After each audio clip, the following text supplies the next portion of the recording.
Hi friends, today I'm going to discuss on compiler. Now it is a type of language translator.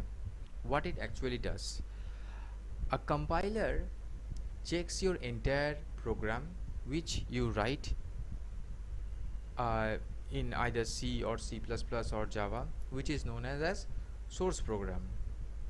Now it is if it is error free, then it is produces a complete program in machine language, which is also known as source code. The source program is written for possible modification and correction, and the object is loaded in computer's memory for execution,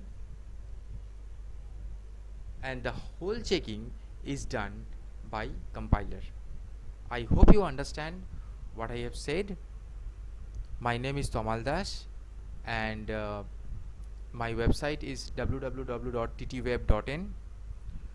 We work on basic computer course, programming languages, providing certificates, work on banner flex, and also sell dry fruits. If you want to call us, then you can call at my number 84208 79158. And if you want to mail us, then please drop me a mail at dastamal6@gmail.com, dastamal6@gmail.com. And please subscribe and like and share my video. Thank you.